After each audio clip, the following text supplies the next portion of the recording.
Bueno, muy buenas tardes para todas y todos. La Cinemateca Sala Alterna del Centro de Divulgación y Medios de la Facultad de Artes de la Universidad Nacional de Colombia se complace en darle la bienvenida a todas las personas que nos acompañan en esta jornada de hoy. Nuestra segunda sesión de abril de la Cinemateca Sala Alterna dará apertura al ciclo de cine Cuerpos fuera de la norma, sensibilidades otras, organizado con el apoyo del Festival de Cine Incluyente Weekend Fest y la Fundación de Cine Social. Tendremos entonces una primera parte de intervención por parte de Cristian Osa, director del festival, seguida por un conversatorio con Jan Castejón, director de la película, y Humberto Virgües, psicólogo y musicoterapeuta. Y tendremos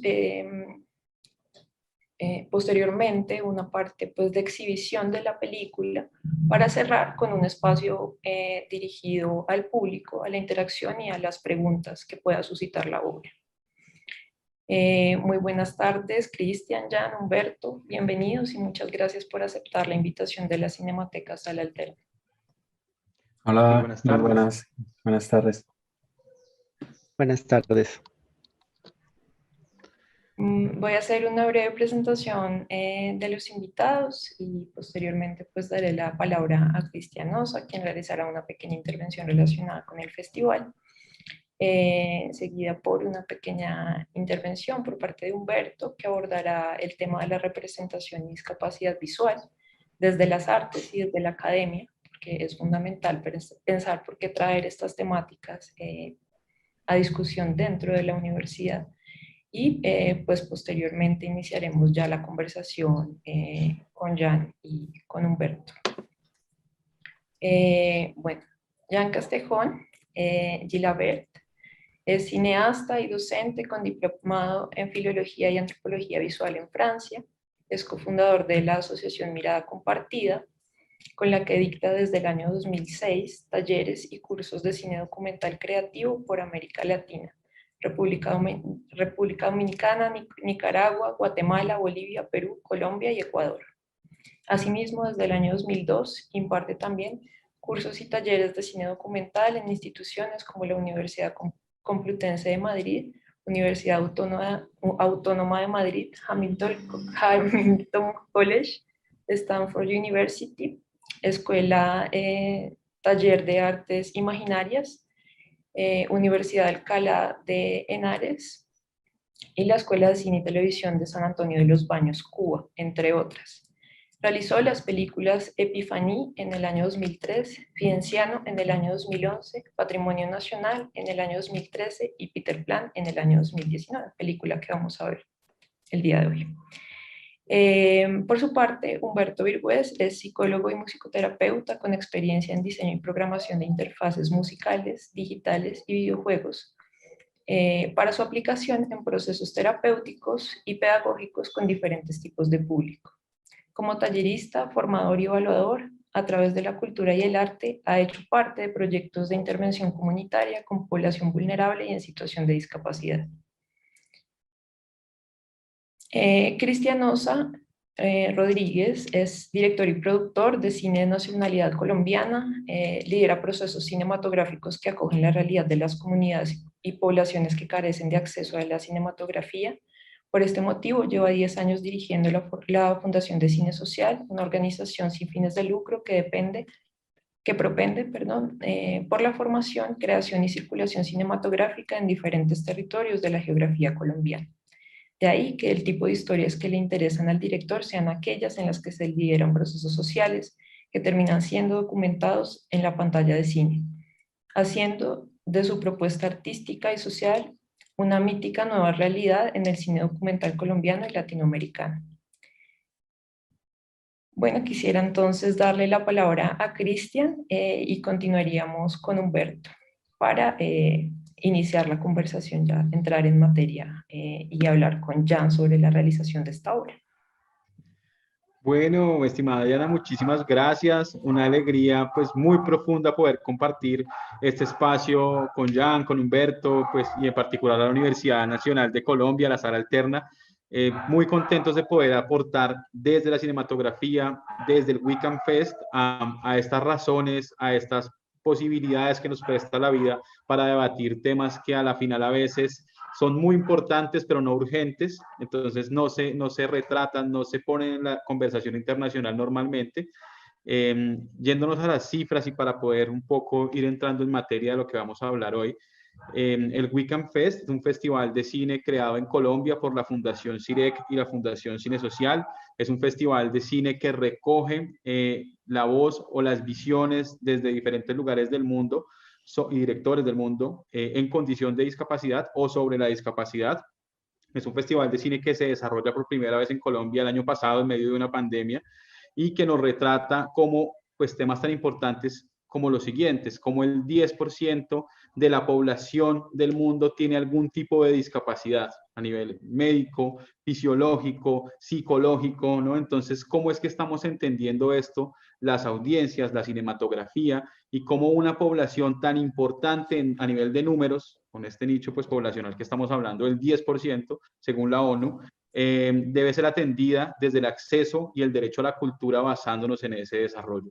En países como España, que tienen una avanzada relacionada desde diferentes ámbitos médicos, artísticos, culturales, sociales, han entendido la posibilidad de hacer varios encuentros en donde la población con discapacidad y la población en general pueden tener acceso a la información y a la comunicación estratégica relacionada desde el cine sobre quiénes somos y quiénes dentro del otro somos y cuáles son las características que los seres humanos desde su diferencia pueden aportar una narrativa cinematográfica. Entonces el Weekend Fest entiende esta dinámica, le parece un público muy importante para poder interpretar, cooperar con contenidos y llevar conversaciones que en las políticas públicas nacionales e internacionales son muy importantes de llevar, ¿no? Porque a la final de toda esta discusión, desde la cinematografía, la importancia del acceso, la importancia del derecho a la cultura es lo que prima frente a cualquier otro ámbito estético, narrativo, aunque pues maravilloso que la cinematografía nos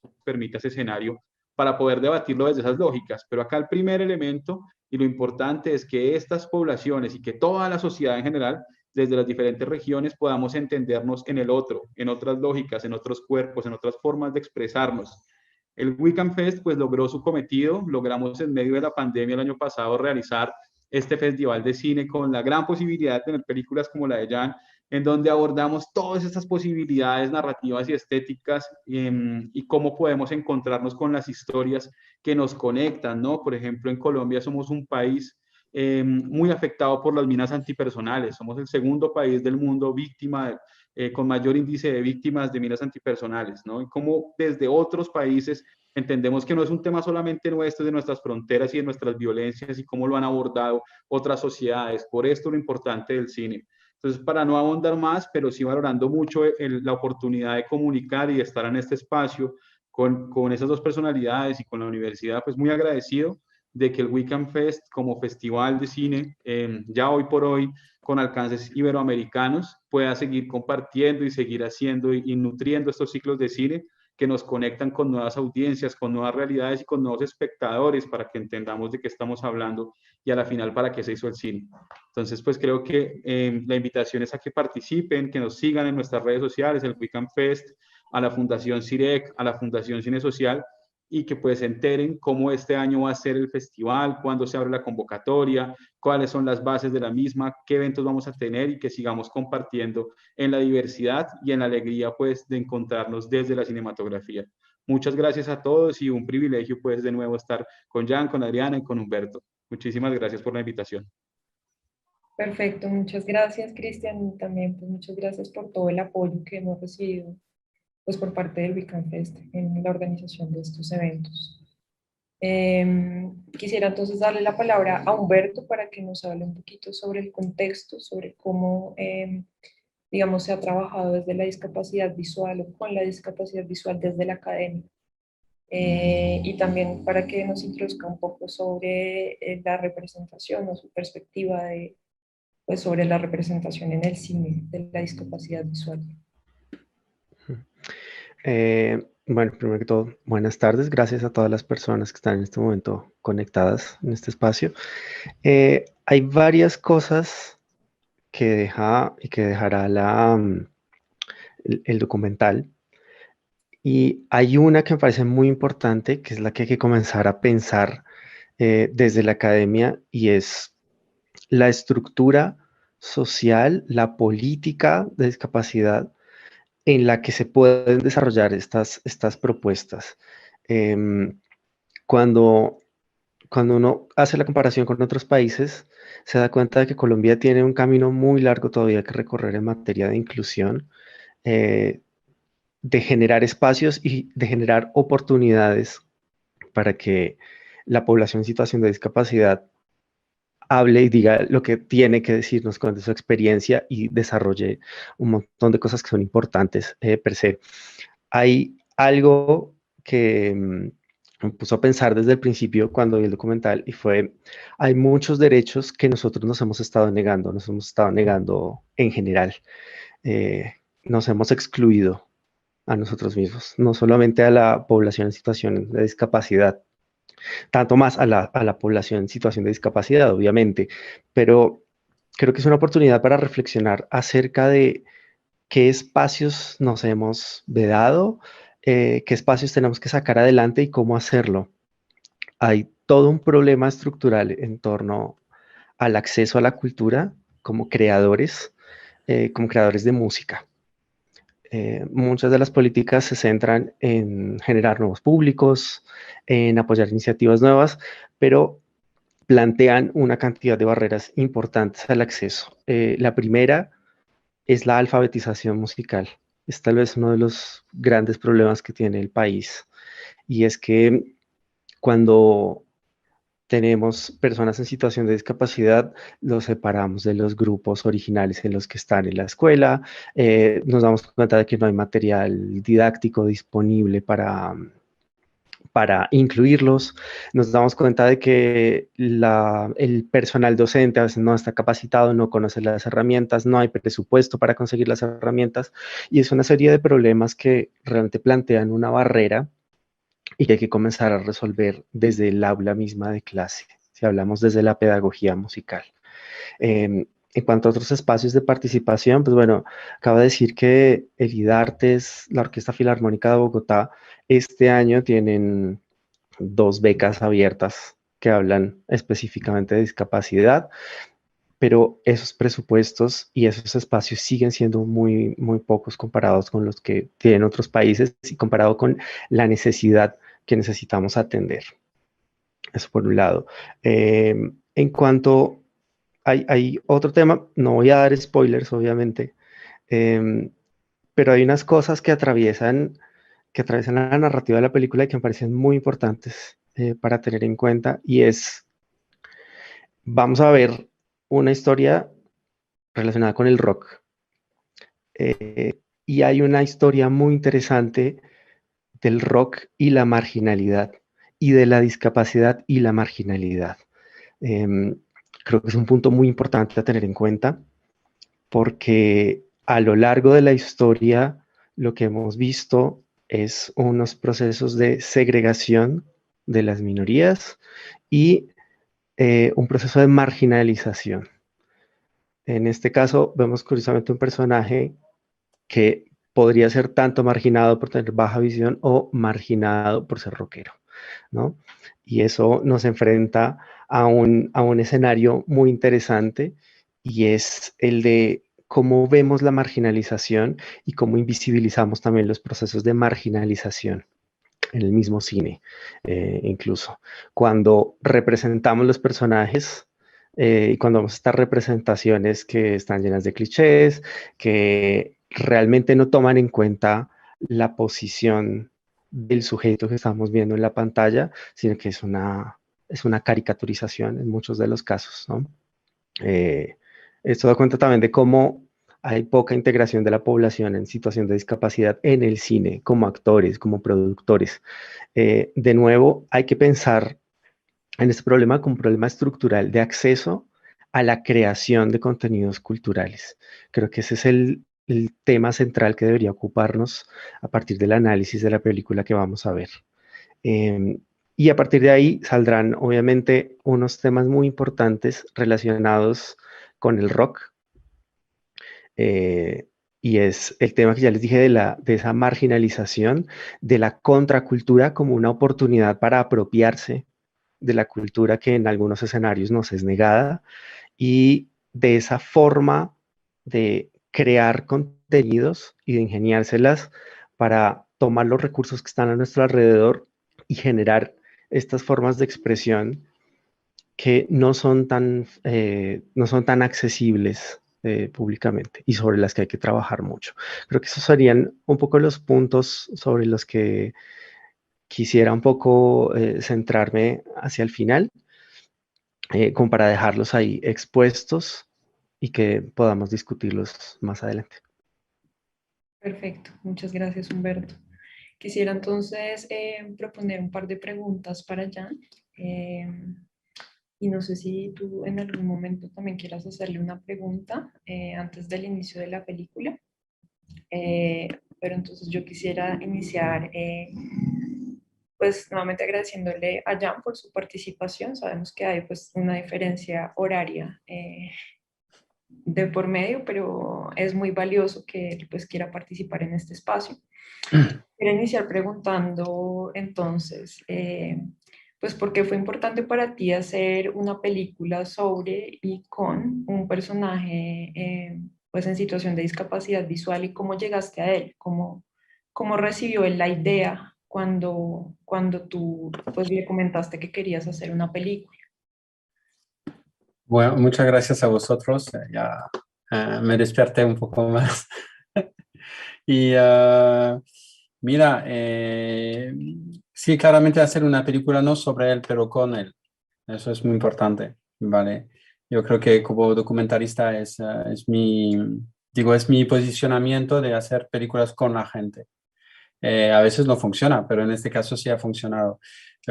¿Cómo he llegado hacia él? Porque el sonidista que hace la película conocía a Peter, al personaje que se va a ver en la película, lo conocía de 5 años antes porque el sonidista de la película es un rockero. Y entonces estaba trabajando en este pueblo para otros asuntos y bueno, como es bajista y de rock, claro, rockero, que es rockero y es bajista, entonces tocó mucho la música con el personaje. Entonces claramente ya yo tenía una entrada ahí amistosa gracias a al sonidista de la película y pudimos tener un acercamiento muy fácil.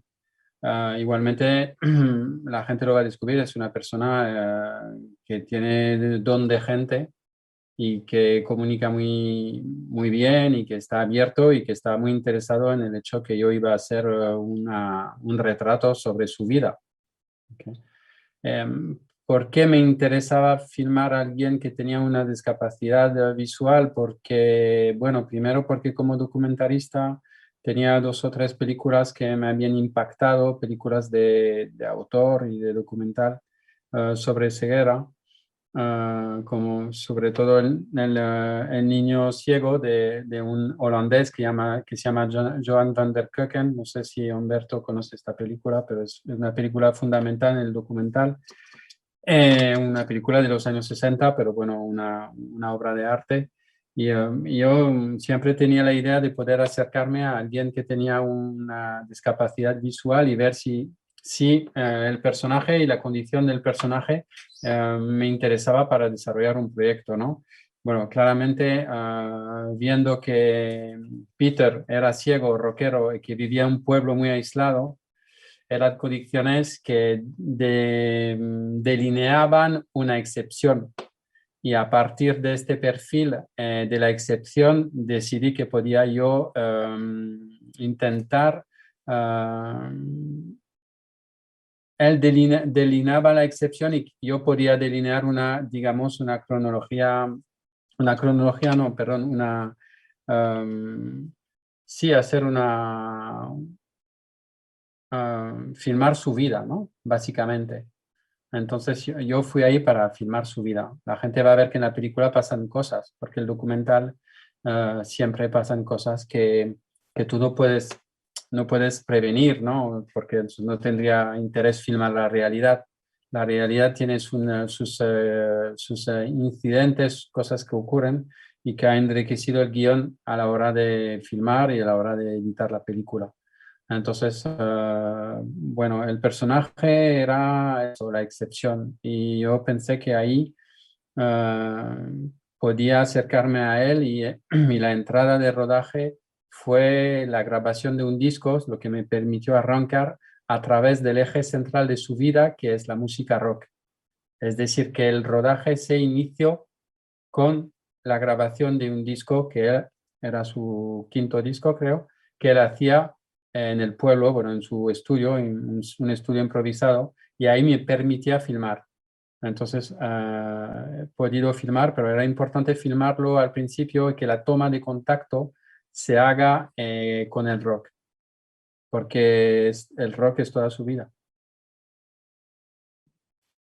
Perfecto. Yo pues, digamos, quisiera como retomar un poquito la última parte de la pregunta, que es el cómo tomó o cómo fue, digamos, su reacción al ver, pues, al estar en estas dinámicas que ya se desbordaban de la grabación de su disco y se tornaban más como en un proceso creativo y colaborativo de creación documental, pero también cómo lo percibió, digamos, de manera personal, de manera como la relación que ustedes fueron construyendo, pero no solamente eso, sino cómo se fue planteando la necesidad de apelar a los sentidos con esta película, ¿no? Porque es una película que nos habla de discapacidad visual, pero que tiene un montón de elementos visuales que son sumamente ricos. Entonces quisiera saber si esas decisiones estéticas fueron consensuadas o cómo se fue configurando esta relación entre Peter y tú para llegar a estas decisiones estilísticas. Bueno, primero cómo él reaccionó y cómo él, bueno, él muy bien, porque es muy narcísico, es un rockero, una estrella de rock, entonces en su mundo de la estrella de rock estaba feliz que alguien le filmara, ¿no? Bueno, claro, después de la grabación de rock llega la vida normal, la vida diaria, ahí empieza otra dinámica que la gente la va a ver en la película.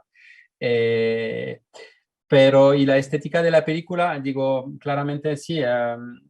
El estilo de la película, bueno, nace de una preocupación para mí de definir un entorno sonoro y, bueno, fundamental en la película, fundamental en su vida y fundamental con los elementos de la naturaleza que lo rodean, ¿no? Porque él se alejó de la ciudad para vivir en un pueblo.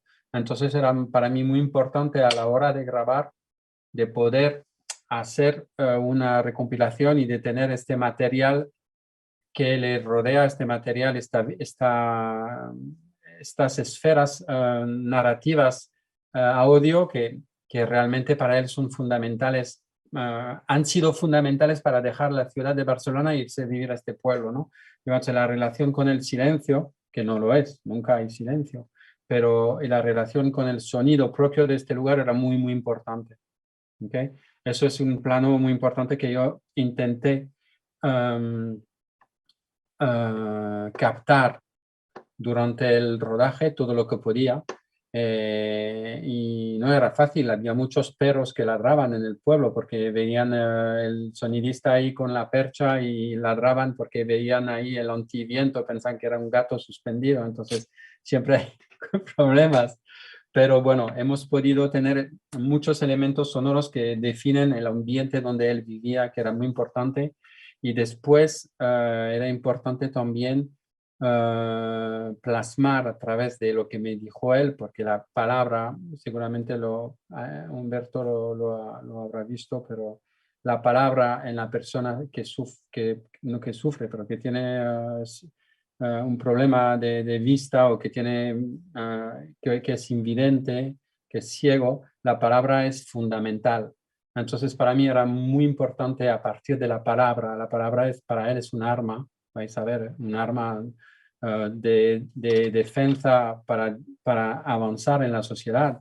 Entonces, la palabra de la persona ciega es fundamental a la hora de, digo, de hacer un documental porque es una componente narrativa muy importante. Entonces, la película funciona con mucha voz en off, que son entrevistas que nunca han sido filmadas porque no me interesaba grabar su voz, que me contaba su vida o parte de su vida, y que no, yo realmente como cineasta no llamo esto entrevistas, llamo esto de manera completamente consciente, llamo esto conversaciones grabadas y que son fundamentales y que han tenido lugar en muchos casos un año después de la grabación o un año después del inicio de la grabación, cuando ya la confianza estaba instaurada entre nosotros dos, ¿no? Entonces el sonido, la voz y después el imaginario que yo podía tener a partir de los indicios que él me daba de lo que veía y que me permitía de vez en cuando, también tampoco para aburrir al espectador,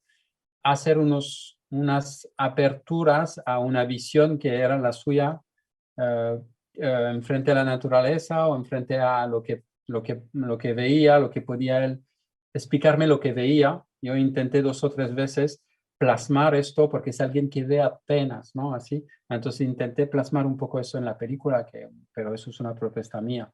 Claro que esto ya entra en el campo de la estética. Perfecto.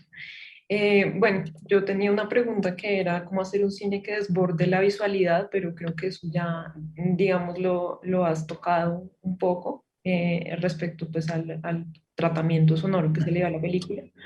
Pero entonces quisiera más bien preguntar si él vio la película una vez finalizada y si esta película ha tenido contacto con personas en situación de discapacidad visual en algunos escenarios.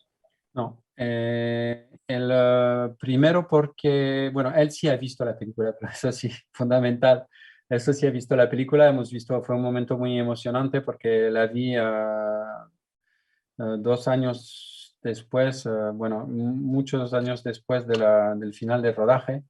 Y entonces fui a su casa y pusimos altavoces muy grandes y también se acercó mucho a la pantalla porque puede distinguir unas cosas. Y fue un momento muy, muy, muy interesante convivir con él, ¿no? Unas cosas le gustaron, otras no, pero creo que en general estaba contento de haber que yo había respetado también su persona y que era importante que él se reconozca en la película, sobre todo en este momento de su vida, ¿no? Porque es un personaje que yo descubrí, pero que es un personaje cíclico, tiene varios ciclos, como los gatos que tienen 7 vidas. Peter no sé cuántas vidas tiene, pero yo, bueno, para no decir nada a la gente que lo va a ver, pero yo lo pillé en una de sus vidas. Esto no lo sabías, la película y digamos, la realidad que me ha llevado a esta componente de su vida, ¿no? Que tiene varias vidas. Él es un outsider, él es un marginal y él es una oveja negra dentro de la ONCE, la Organización Nacional de los Ciegos de España. Esta relación con la ONCE de amor y odio, la gente la va a descubrir en esta película. Y claramente yo he presentado el proyecto a la ONCE y este personaje no corresponde para nada a la idea, lo que quiere mostrar la ONCE de los ciegos españoles. El ciego español de la ONCE es una persona muy bien educada, que tiene su perro que no lo deja ahí suelto como hace Peter, que no vive en un pueblo, que vive en la ciudad normalmente, que tiene un trabajo, que no es rockero. Entonces, claramente, bueno, no han querido apoyar la película, mucho mejor para mí, porque en cuanto menos apoyo tengo, más imaginación tengo. y, y entonces no han querido apoyarla, pero quiero volver a ellos, claramente. Y entonces, por ejemplo, esta selección en Weekend Fest y también hubo otra en Croacia de películas, de festivales que yo desconocía realmente porque yo traté la discapacidad, pero para mí he hecho el retrato de un hombre, no he hecho el retrato de un ciego. Claro, he hecho el retrato de un ciego, pero él me ha dado más como hombre que como ciego. Entonces, claro, yo he filmado a alguien que estaba pasando un momento difícil, bueno, eso no lo sabía, pero lo va a ver la gente en la película, pero claro, iba para filmar un ciego, pero al final me he dado cuenta que, bueno, he filmado alguien que tiene 40 años y que le pasan cosas en su vida y que está completamente igual que nosotros. Y bueno, yo, igual que en la película que hablaba de Van der Keuken, que filman un adolescente ciego, filman y muestra muy bien la ceguera, pero yo siempre me quedo con la imagen de un adolescente. Y ahí me quedo con la imagen de un hombre porque quiero que ya cuando uno se acerca mucho a uno que tiene una discapacidad, al filmar, yo creo que para mí, según como soy yo, voy más allá de la discapacidad. Me interesan más cosas del que es el ser humano. Y digo, lo que son los clichés, bueno, se caen enseguida. Y si los tengo, a veces los aparto en el montaje porque me debilitan no el mensaje, pero el retrato que quiero hacer de un hombre, ¿no? Entonces, claro, lo que pasa es que entonces desconocía estos festivales que apoyan y que me parecen geniales para las obras de cine que muestran o que apoyan a las discapacidades y claramente son los festivales que me han seleccionado. El primero en Grecia, otro en Croacia, vosotros en Colombia. Y yo ya con estos premios, que yo los llamamos premios, y he tenido uno, pero me da igual, digo, ya ahora puedo volver a la ONCE y decir, mira, él lleva un mensaje para la gente que tiene una discapacidad y hay que hacer una versión ¿cómo se llama? De audio, bueno, especial para la gente que tiene un problema de la gente que no escucha y la gente que no ve, que es una versión audio descriptiva de la película para que se pueda mostrar en los centros culturales que tiene la ONCE a través de España, después de la pandemia, por supuesto. Pero claro, eso es el proyecto. Volver hacia ellos para que ellos promueven la película a través y la van a mostrar. Y además él es un poco famoso en el mundo de los ciegos de la ONCE. Digo, la gente de su generación los conocen todos. Genial, me parece muy significativo pensar pues como en estas puertas o estos portales que abre el cine, pues hacia el ámbito más de lo social, ¿no? Hacia mostrar o dejar entrever, pues como todos estos moldes que impone un poco la sociedad a las personas en general, pero sobre todo a lo que se ha decidido denominar como la otredad, ¿no? Porque creo que es muy diferente plantearse como una posibilidad de ser otro o de ser otra, a ser denominado como alterno a lo que debe ser, alterno al canon, a un molde que se debe cumplir, a un requisito para poder encajar e interactuar en la sociedad que sea. Entonces, pues me parece muy significativo este proceso. Ya para ir como cerrando y darle paso a Humberto con sus preguntas, quisiera preguntarte como en términos de tiempos. Digamos, siento que una de las cosas más valiosas del documental es que pues es un campo de relacionamiento con el otro más allá del proceso artístico o de el producto audiovisual que va a salir y que va a ir a festivales y que va a hablar con personas alrededor del mundo. Digamos, ¿cómo fue el tiempo que te tomó relacionarte con este personaje y cómo es la relación ahora? ¿Cómo, digamos, esto influyó un poco en su vida artística y pues en general? No, no influyó, no, mi película no influyó en su vida. No, que no sé lo que puede influir en la vida de Peter, no sé. Una mujer a lo mejor puede influir, sí, eso sí. O la música. Pero no, mi película no influyó influyó en el momento ahí. Digo, es una persona de contacto muy fácil, eso sí. Fue más difícil quedarse con la cámara, había que saber no filmar, que también el rodaje es no filmar en documental. Había que saber detenerse y no filmar y acompañarle en la vida diaria después de la grabación del disco para seguirle en el otoño, en invierno, ahí en este pueblo de Plan. Pero él me aceptó y somos muy amigos y pero es una persona que tiene mucho carácter. Yo tenía que encontrar mi sitio, porque es muy fácil encontrar su sitio cuando él graba un disco, porque está en su mundo. Entonces ahí yo como cineasta tengo todo el margen del mundo, pero ya cuando entro en su vida diaria, eh, tengo que encontrar realmente lo que llamo la distancia del cineasta, ¿no? Y ahí un poco cerca, un poco más lejos, no demasiado cerca, no demasiado lejos, depende del momento, depende de cómo nos hemos levantado por la mañana, él y yo. Depende de muchas cosas, pero finalmente ya iba filmando las cosas que me interesaban también, pero según lo que él, como lo veía él. Es una persona que no le puedes pedir que haga una cosa para la película, no la va a hacer, porque se levanta un martes ahí en el pueblo y es muy impulsivo y ha decidido hacer estas cosas, entonces tú te sigues sigues el ritmo y ya te adaptas a su realidad.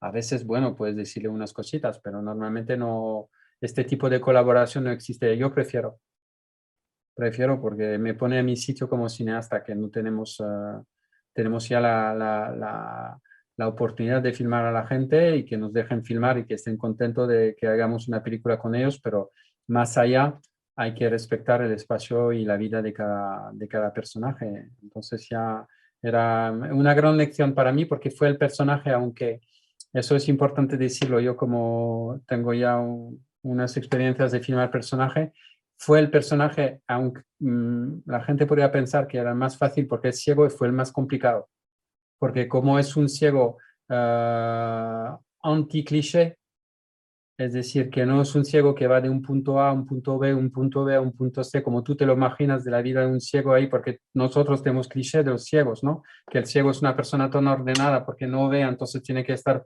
súper bien ubicado en el mundo real, que no puede tocar, bueno, que puede tocar, pero que no puede ver.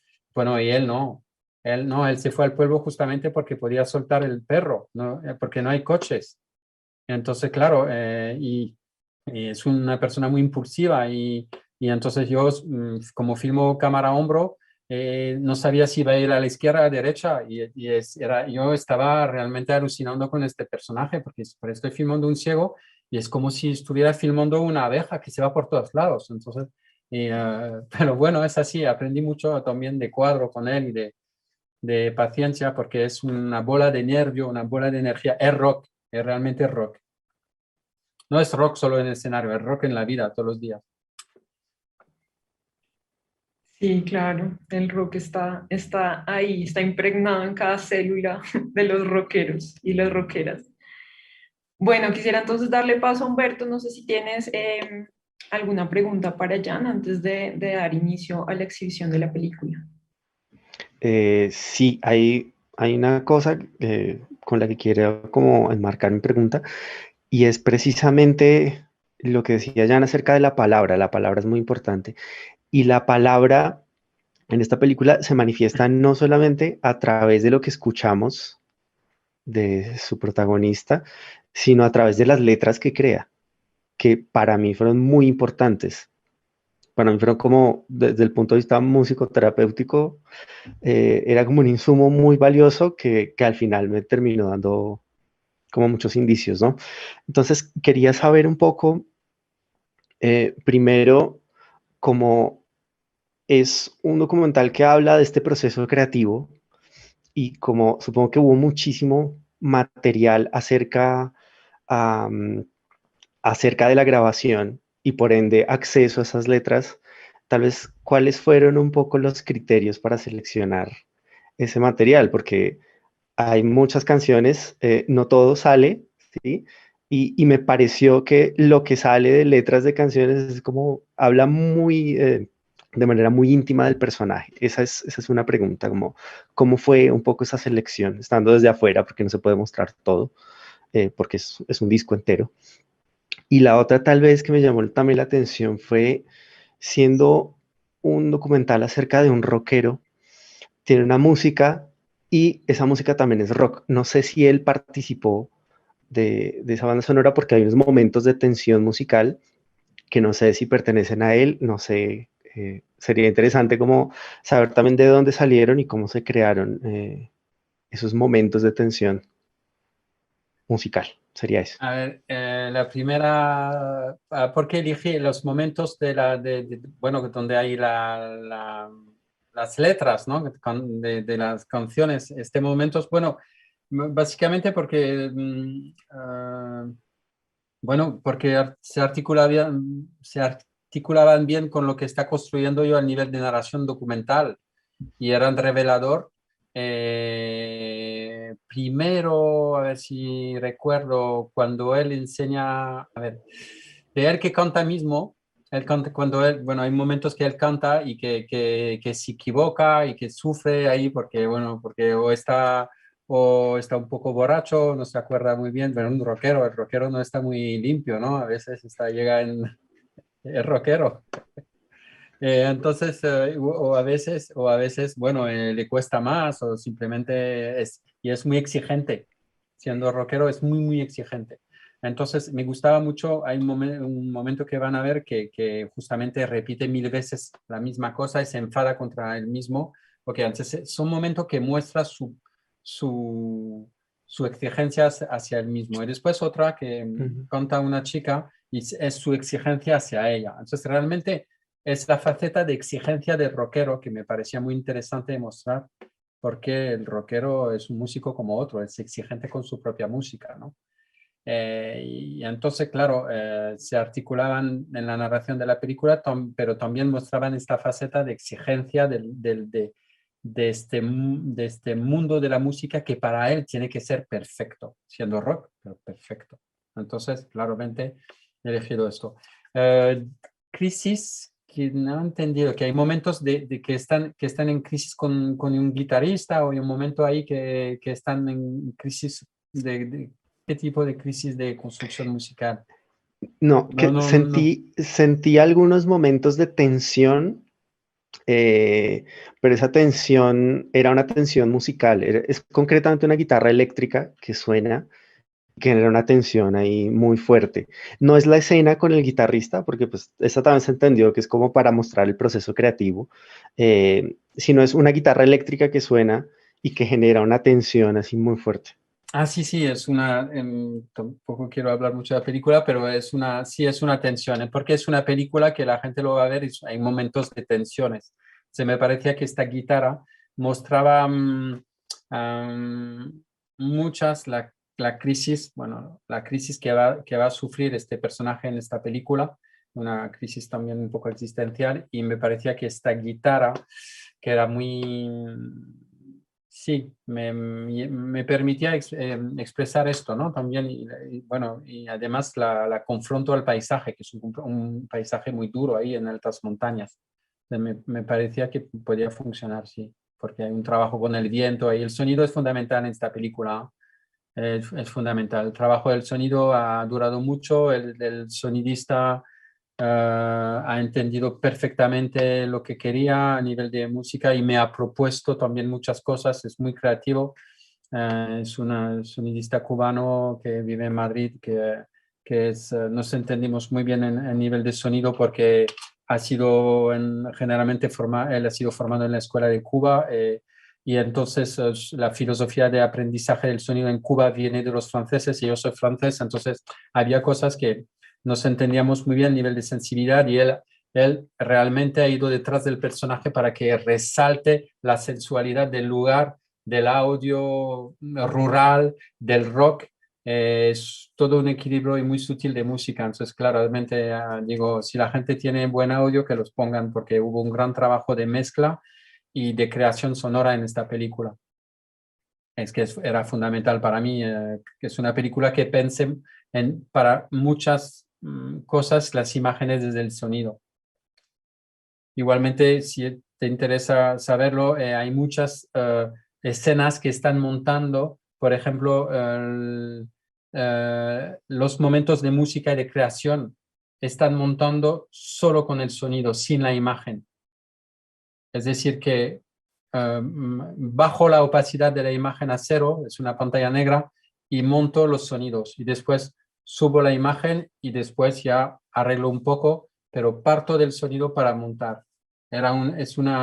Quería quería tener un punto de oído y no un punto de vista en el montaje a un cierto momento. No lo he hecho siempre, pero he intentado hacerlo. Bueno, es un océano muy largo de cruzar, pero me ha aportado mucho, creo. Tremendo, tremenda esa experiencia, porque además no es muy común. La tiranía de la imagen sobre el sonido, pues Sí, sí, es la imagen es un vampiro, digo, para el sonido. Realmente, bueno, hay cineastas que escuchan. Yo normalmente cuando edito una película escucho todos los sonidos sin mirar las imágenes, porque son campos de creativos y son campos narrativos para mí muy importantes. Entonces, no quiero que me perturbe la imagen antes del sonido. Después vuelvo a ver la imagen con el sonido.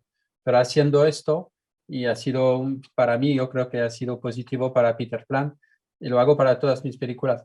Hago esto porque realmente ya haciendo esto doy al audio ya un protagonismo que no quiero perder después cuando ya este mismo audio está con su imagen. claro. Sí, nada más también por la materialidad del sonido, por las vibraciones digamos, la imagen no alcanza o que la imagen desborda. Ujú. Y también pensando en estas otras sensibilidades, ¿no? En estas sensibilidades otras, cuerpos fuera de la norma. Bueno, pues muchas gracias, Jan. Ha sido sumamente enriquecedor contar contigo en este conversatorio. Muchas Si gracias. alguien tiene como una pregunta muy específica para Jan antes de ver la película, la puede hacer. Él pues debe ausentarse por el tema de la diferencia horaria, entonces al final de la película estaremos con Humberto y con Cristian conversando sobre la misma. Si alguien tiene una pregunta antes de iniciar la exhibición, puede hacerla ahora. Si no, pues ya, digamos, estaremos sin Jan al final de la exhibición. Bueno, creo que no tenemos, no tenemos preguntas. Entonces, creo que todos estamos muy ansiosos por ver la película, pues de nuestra parte nuevamente. Muchas gracias, Jan. Muchas gracias por vuestra invitación y por vuestra iniciativa. Gracias a Humberto, fue un placer hablar contigo. Gracias Y contigo, igualmente. Adriana, también gracias. Gracias a Sergio. Muchas gracias, que estés muy bien, espero que nos veamos en el futuro. Y a la gente, nos vemos exactamente dentro de 73 minutos, que es la duración total del largometraje, para comentar y responder todas las preguntas que pueda suscitar Laura. Esperamos que disfruten la película.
Bueno, nuevamente les saludamos desde la Cinemateca Sala Alterna del Centro de Divulgación y Medios de la Facultad de Artes de la Universidad Nacional de Colombia.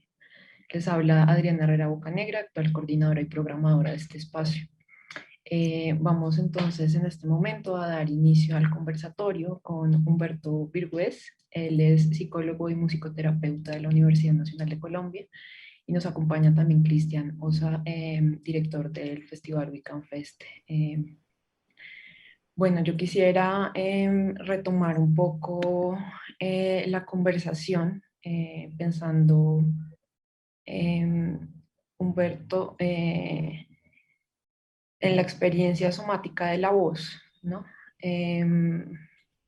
un poco como el poder que tiene la voz, no solamente la voz, otras sonoridades también, pero específicamente para impregnarse en el cuerpo y cómo esto entra a jugar un papel pues fundamental en los trabajos, digamos, como terapéuticos y de creación artística también, pues a través de tu experiencia. Listo. Bueno, hay que recordar, la voz es el instrumento primario, ¿no? Además de todas las partes del cuerpo que se pueden percutir, de las palmas, y de una serie de sonidos que emergen del movimiento natural del hombre, ¿no? Pero la voz es muy importante porque es como una huella digital y en ese sentido lleva una marca muy personal. Y en el trabajo terapéutico lo que se hace es explorarla, es al mismo tiempo una cosa muy íntima, entonces no se explora al principio, se trata de dejar un poco al final, porque siempre el acto de cantar implica exponerse, implica mostrarse a los demás, es un poco desnudarse también, el hecho de cantar, más en una sociedad en la que la musicalidad a veces está un poco no está tan desarrollada. Hay personas de otros países que no son tan tímidas para cantar. Aquí en Colombia nos cuesta un montón cantar en reuniones sociales, cantar como a capela. Y concretamente en los procesos terapéuticos se presenta algo muy importante y es que la voz tiene una carga emocional muy fuerte, ¿no? Y cuando la voz sale, la voz puede tomar una serie de caminos sonoros muy interesantes, algunos muy cargados, a veces hay que contener, porque la voz es un vehículo que también se puede desbordar emoción, ¿no? En el caso de Pedro Lucena, que realmente es el nombre de nuestro personaje, a mí me gustaría centrarme un poco en entender y en analizar cómo es la voz en el rock y por qué la voz juega un papel tan importante en los movimientos de contracultura. Porque aquí lo que estamos viendo, y es una observación que nos dejó ya muy interesante, y es que más que grabar a una persona ciega, una persona con discapacidad, él estaba documentando la vida de un hombre que hace parte de un movimiento contracultural ya muy viejo, que es el rock, ¿no? Que uno creería que de alguna forma el rock ha entrado en un proceso de extinción. Eh, pero precisamente como movimiento contracultural es un espacio que permite sacar muchas cosas, ¿no? La voz en el rock es una voz áspera, es una voz que tiene mucho volumen, es una voz que eh, es capaz de expresar un rango de emociones muy importante. Y curiosamente, si nos movemos en todo el espectro de las músicas, de los movimientos contraculturales, vamos a ver que la voz es la portadora de esa fuerza y de unas emociones que no siempre son vistas como positivas por el resto del mundo y del mercado musical, sobre todo, ¿no? Tenemos, por ejemplo, el punk, en el que la voz también es una voz desgarrada, rota, como en el flamenco igual, en las saetas. Tenemos el hip hop, en el que la voz es el elemento central. El hip hop se puede hacer sin absolutamente ningún instrumento. Está el beatbox, por ejemplo, en el hip hop. Y cuando se pone a ver estos movimientos contraculturales, se da cuenta de que la voz es muy importante. En musicoterapia, uno trata de aprovechar esto y hacer que a partir del repertorio de las personas esa voz comienza a tomar forma y también comienza a crear, que es muy importante, porque en la medida en la que se abren las puertas de la creación a las personas, esa voz va tomando forma y va tomando una identidad propia y esa identidad no es fácil de lograr, no la tenemos tan clara porque usamos solamente nuestra voz hablada. La voz cantada se usa muy poco y se disfraza también, se disfraza bajo la forma de ese karaoke fingido que a veces hacemos cuando ponemos música y cantamos encima. Es una presencia ahí que está camuflada, que tiene una carga muy importante emocional, pero que no dejamos salir y que precisamente por eso en un proceso terapéutico es tan importante y debemos tener tanto cuidado como para sacarla y entenderla. Claro que sí, también hay como un canon dominante en la estética de la voz y es muy interesante ver cómo estos movimientos logran, no solamente pues desde los discursos que plantean, sino también desde las corporalidades mismas de quien los produce, pues como unas grietas, ¿no? Como abrir unas grietas y generar nuevas posibilidades expresivas. También quisiera preguntarte un poco en relación pues, tu experiencia con los medios, pues ya digamos la teoría de medios ha dicho a través de distintas voces, el medio es el mensaje, ¿no? Un poco quisiera hablar sobre la importancia que tienen los medios tecnológicos en procesos de activismo social y artístico, y cómo tú lo has trabajado también desde tu experiencia profesional. Ok, hay una cosa que me dejó pensando mucho el documental estos días, era, hay una barrera natural, digamos, con la que chocamos cuando tratamos de hacer música. Es la del talento, la de la habilidad muscular para tocar algún instrumento, por ejemplo. La que hablábamos de la voz, a veces esa falta de entrenamiento, esa falta de familiaridad con nuestra propia voz cantada, y eso hace que uno como terapeuta tenga que tender un puente entre la persona y su musicalidad. Es un puente que realmente se da a nivel interno, ¿no? Es bien curioso. Eh, Aquí hay muchas cosas que tienen que ver con la producción, con la grabación, con el acceso a los instrumentos físicos. eh, Como lo dije al principio, con la alfabetización musical. Y es todo un reto, y más en Colombia, acercarse a población en situación de discapacidad visual, en este caso, que es una parte de población con la que he trabajado, y darse cuenta de que hay que redescubrir los instrumentos, ¿no?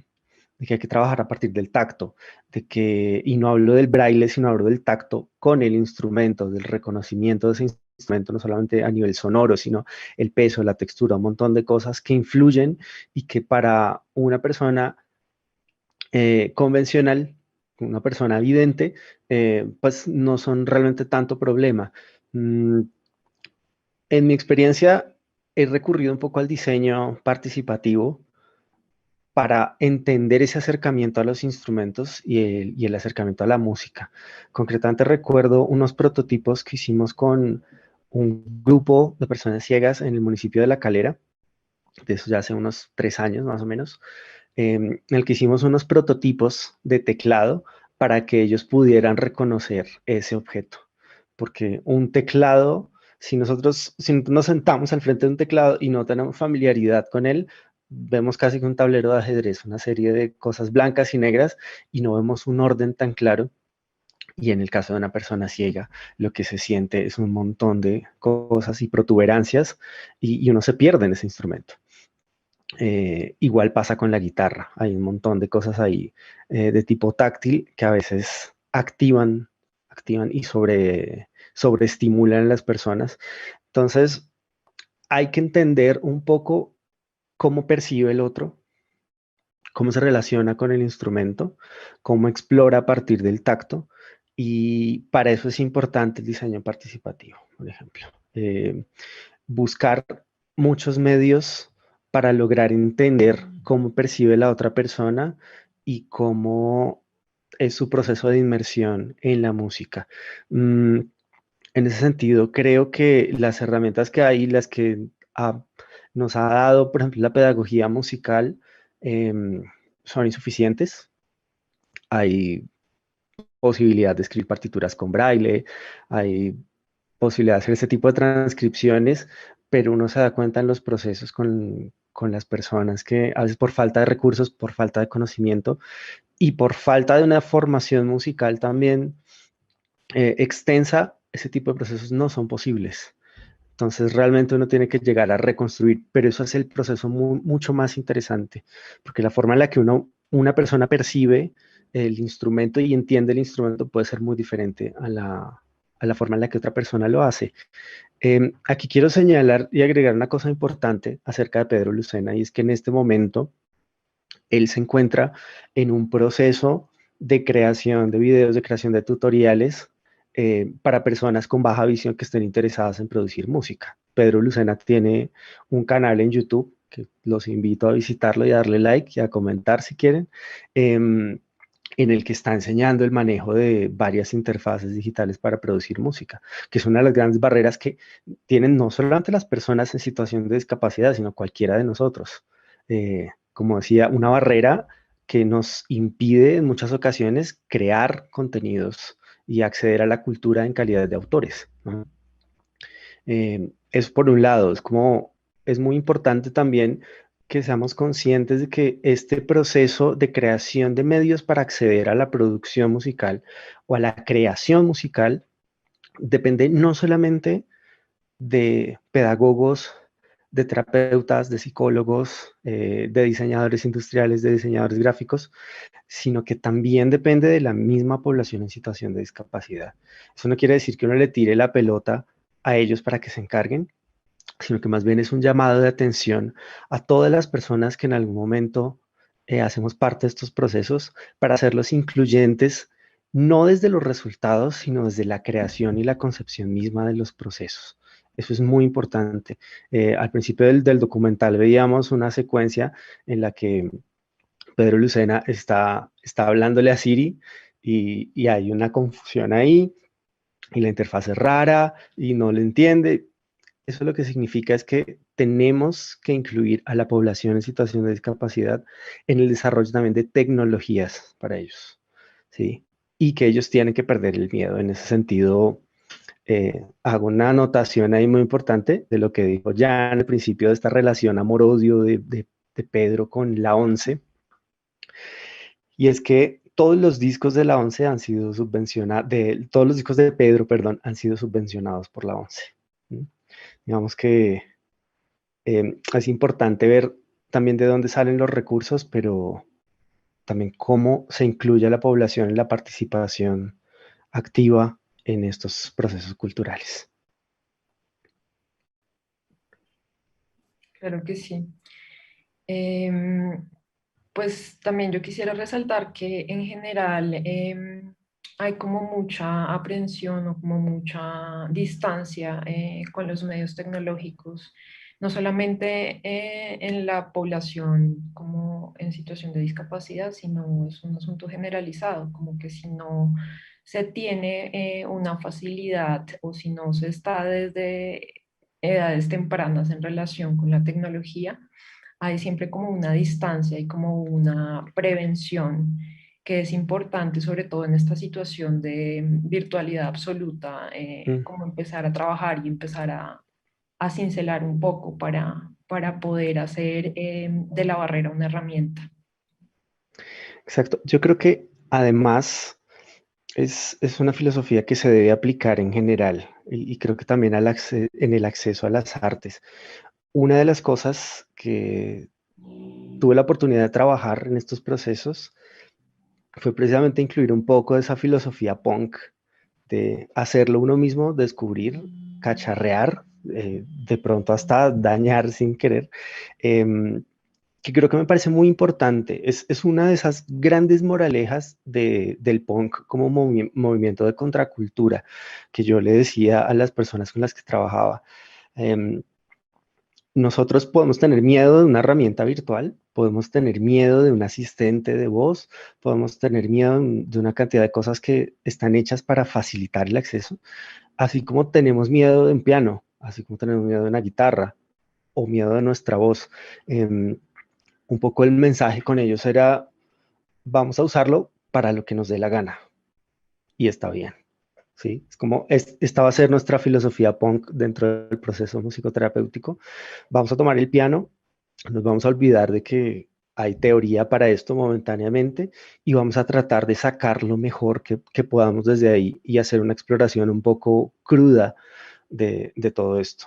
Porque a veces como todo ese acercamiento y el protocolo y una serie de conocimiento que no tenemos nos impide acceder. Creo que en ese sentido tenemos que ser mucho más punkeros y rockeros y tratar de ensuciarnos las manos y experimentar realmente. Esa es una de las grandes lecciones que sale del documental. Es una persona que se atreve a experimentar y a salir de su zona de confort, ¿no? Eso es completamente importante para poder realmente acercarse a ese tipo de medios, poder explotarlos, entenderlos y aprovecharlos realmente.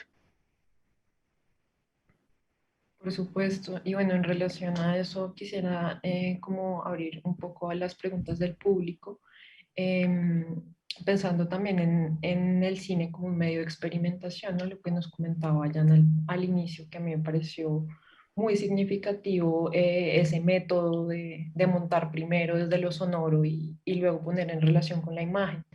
Em, pues tenemos una pregunta de John Díaz, que es ¿de qué manera la audiodescripción y la lengua de señas pudieran ingresar naturalmente y de manera estética en las apuestas cinematográficas?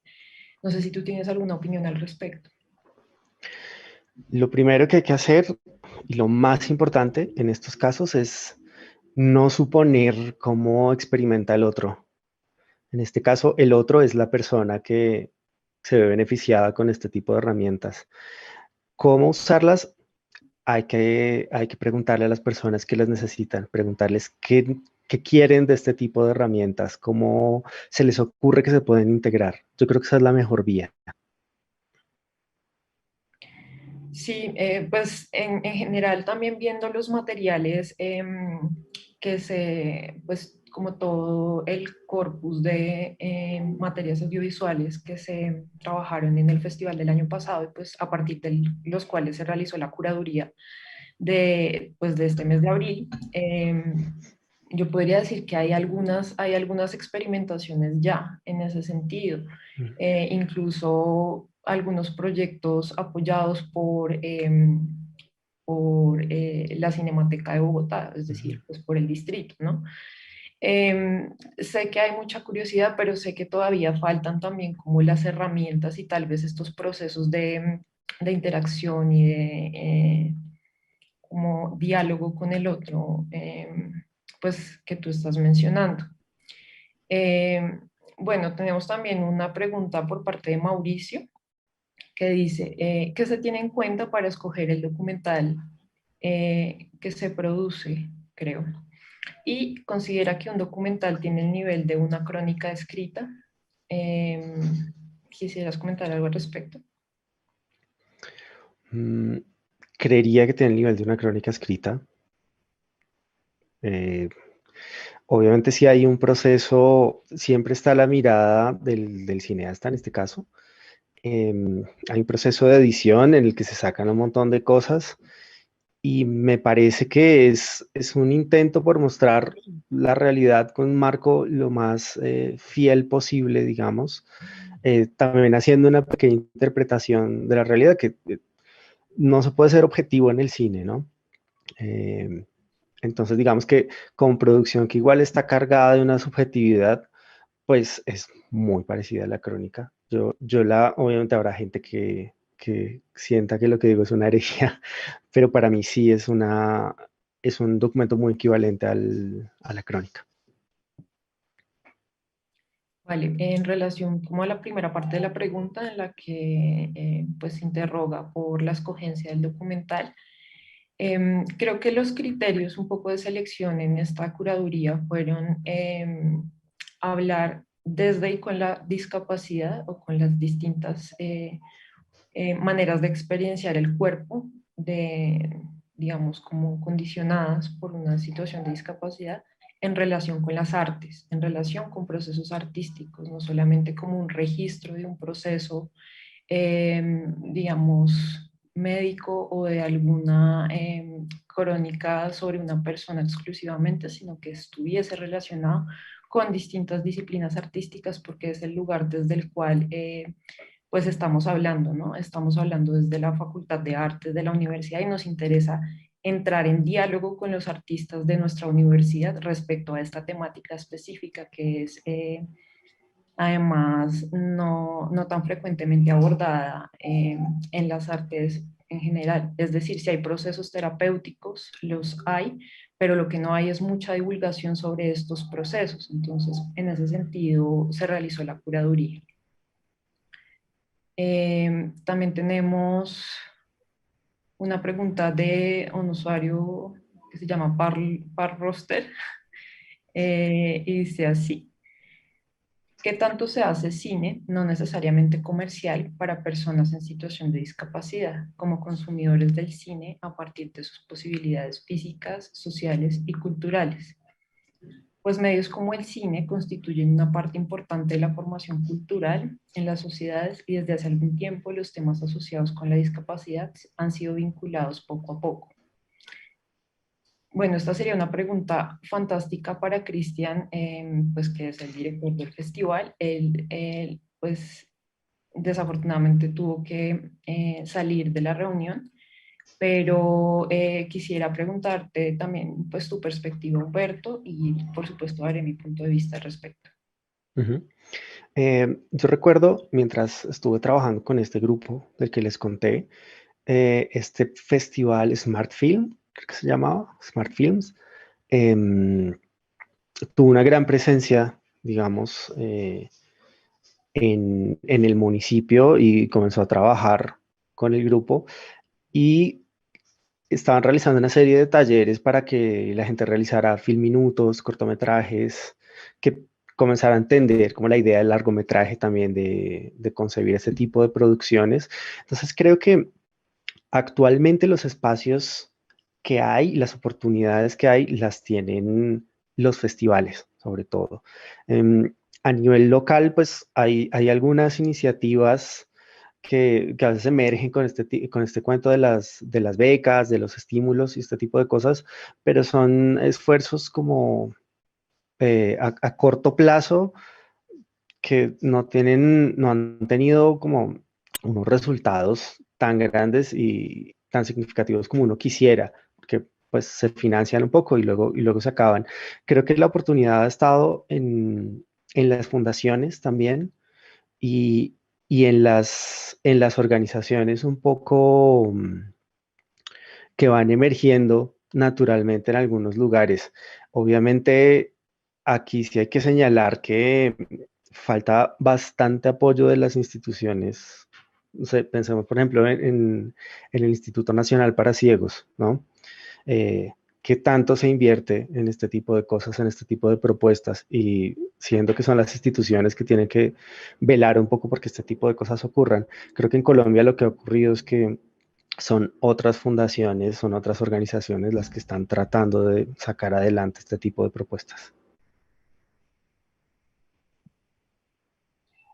Sí, totalmente en línea con lo que estás diciendo.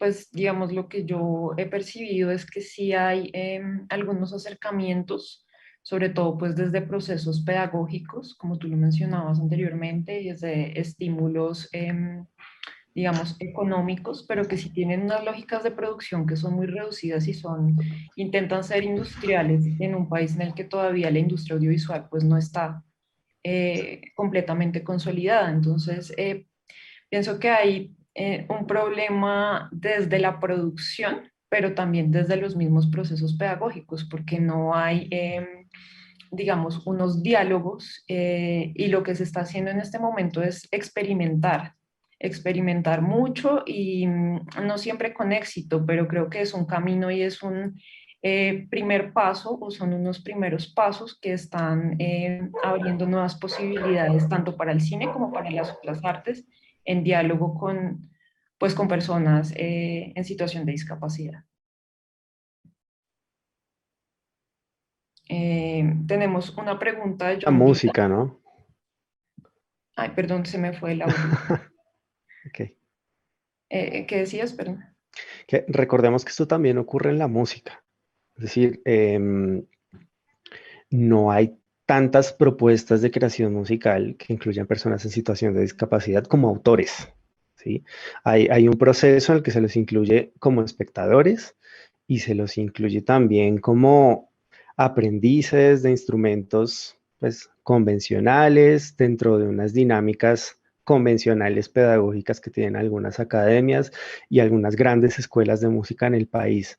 Pero como autores en la música también hay una restricción bastante fuerte que tiene que ver un poco también con este afán editorial de sacar cosas que agraden, que gusten, que sean como acordes también a la norma. Recordemos que cuando hablamos de discapacidad no estamos hablando solamente de cuerpos de la norma, sino de cerebros que están fuera de la norma. Y eso incomoda bastante en los procesos creativos que tienen que mostrar resultados y se someten estos trabajos también a unos procesos editoriales muy fuertes y muy castrantes, ¿no? Sí, totalmente. Incluso pues dentro de la misma academia eso pasa constantemente. Y pues lo que yo pienso es que hay también como una lógica paternalista, ¿no? Como que no hay esa noción de que una persona con discapacidad puede tener autonomía y eso pasa Ujú. pues en muchas otras esferas de la sociedad, pero específicamente en esta, ¿no? Como que siempre, o sea, no estoy diciendo que no se necesite un sostén ni un apoyo pedagógico, por supuesto que es muy Ujú. importante, pero también hay que reconocer pues la agencia de las otras personas. Em, bueno, tenemos una última pregunta por parte de John Díaz Ujú. que está como muy relacionada con algo que ya habíamos hablado aquí y es el tema pues, de la audiodescripción. Y pues yo quisiera ahí como tal vez hacer hincapié un poquito en lo que nos mencionaba Jan al inicio, o sea, no es excluyente, no es, digamos que hay un proceso de experimentación en la creación sonora del documental. Se propone y se propuso con Peter, se propuso pues juiciosamente un proceso de montaje y de creación sonora para interpelar los sentidos. No necesariamente un documental tiene que ser expositivo tanto para las personas que tienen, digamos, una facilidad de acceder tanto a la imagen como al sonido, como para las personas que no. Es decir, yo no siempre tengo que explicar cada una de las cosas que tengo frente a mí para percibirlas y para poder relacionarme con ellas y hacer como generar un diálogo, hacer como una como deglución de Ujú. la pieza que está en contacto conmigo. No sé si tú quisieras agregar algo al respecto. Totalmente de acuerdo.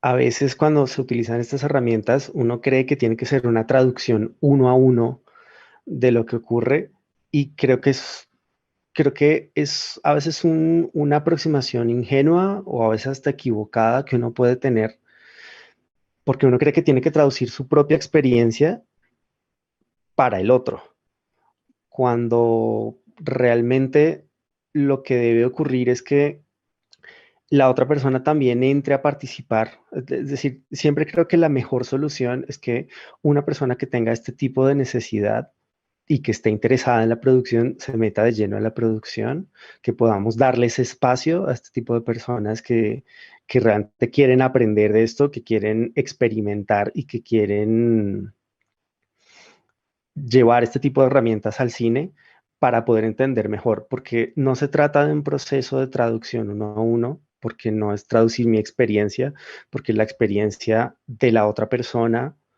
puede ser completamente inaccesible para mí si no entro en diálogo. Y en esto sí me parece que es muy importante abrir espacios desde las artes para comenzar a entender realmente qué es lo que quiere el otro, qué es lo que necesita el otro y cómo yo puedo facilitarlo. Porque a veces desde la suposición, pues podemos caer también en el cliché, podemos caer en prácticas que no aporten tanto como nosotros creemos que aportan. Claro que sí. Bueno, pues muchas gracias. Yo creo que vamos a ir cerrando por aquí. No sé si tienes como un último comentario concluyente para la sesión. Sí, quiero que seamos tal vez conscientes de que lo que vimos hoy es la punta de un iceberg. Em, Cuando hablamos de rock, ¿cierto? Y cuando hablamos de segregación y cuando hablamos de discriminación y cuando hablamos de marginalización, como unas cosas que queremos dejar atrás gracias a las artes, tenemos que ser conscientes de que la discapacidad física es la que es más evidente para nosotros, ¿no? Es la que resalta, es la que sobresale. Pero hay todo un espectro de condiciones, hay todo un espectro de formas en las que se hace evidente la discapacidad y quiero acá como resaltar que el modelo actual en el que se está trabajando sobre discapacidad, que es el modelo social, nos dice que la discapacidad existe porque el ambiente impone una serie de barreras. Es el ambiente el que hace que alguien tenga la discapacidad, ¿sí? Que alguien no pueda actuar y moverse en su medio. Y en este sentido también parece muy importante llevarnos a una reflexión y es qué ocurre también con la salud mental, qué ocurre con la discriminación y con la segregación en ese sentido, en la que también tenemos que poner un ojo y en la que tenemos que estar pendientes porque estamos a veces en una burbuja de normalidad, que es normalidad estadística apenas, eh, y que nos impide darnos cuenta de una serie de fenómenos que incluso desde las artes también están permitiéndose y que pues no deben ser, porque todos tenemos derecho a participar de las artes tanto como espectadores como creadores. Creo que sí, además muy en línea con la película que propone nuestra próxima sesión de este ciclo, Cuerpos fuera de la norma, sensibilidades otras, eh, que pues es una película, se llama El huevo del dinosaurio, una película chilena, bellísima, que explora la relación de las artes plásticas, digamos, como más enfocada hacia la pintura y el teatro, en relación a la discapacidad mental. Entonces, pues sí, claro que sí. Digamos que hay una referencia al cuerpo porque pues el cuerpo finalmente es la interfaz con el mundo, ¿no? O sea, hay, Ujú.